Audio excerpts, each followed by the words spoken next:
Comment réaliser un graphique Excel avec une rupture dans l'échelle des ordonnées? On est parfois confronté à des données avec une étendue tellement grande qu'un graphique en histogramme n'est pas très parlant pour ce qui est des données les plus petites.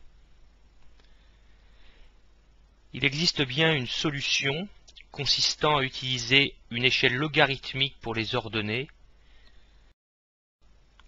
mais les graphiques avec une échelle logarithmique ne sont pas toujours très bien compris.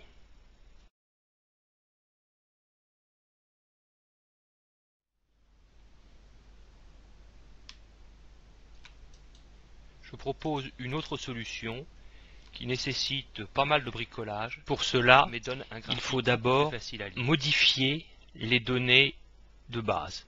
Par exemple, dans ce tableau, on va prévoir une rupture dans l'échelle des ordonnées entre le point 1000 et le point 2200. Et donc pour cela, vous voyez, on prévoit deux colonnes supplémentaires et on crée un histogramme empilé. Pour faciliter le bricolage, déplaçons le graphique dans une nouvelle feuille.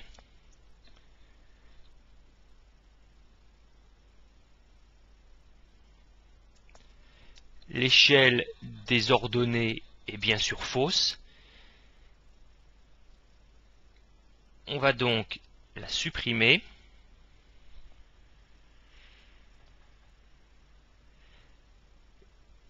J'ajoute des étiquettes de données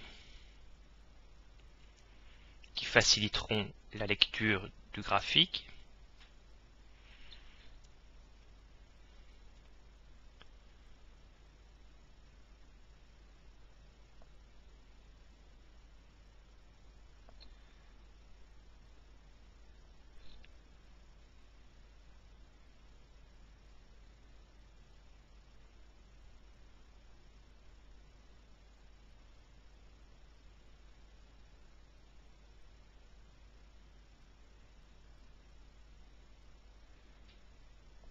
Je modifie bien sûr l'étiquette de la barre avec une rupture.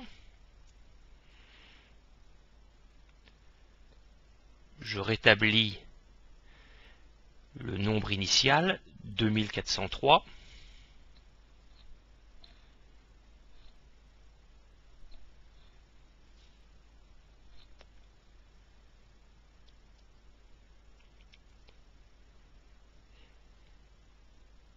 Il faut aussi modifier la couleur de la barre empilée pour avoir la même couleur que les autres barres.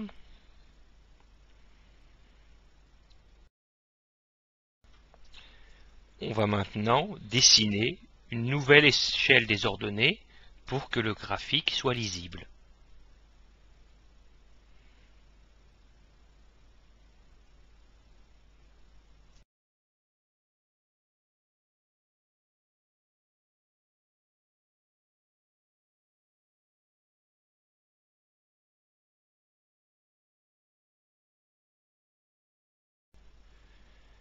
Je matérialise la rupture d'échelle par une pointe ici.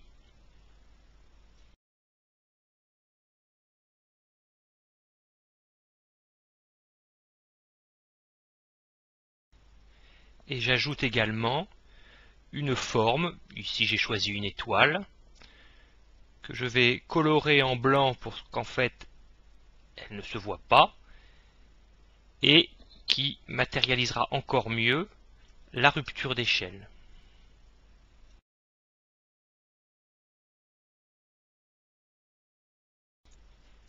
Le plus long, certainement, dans ce bricolage, c'est d'ajouter les différents points de l'échelle.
On peut maintenant améliorer le point de rupture, modifier le titre,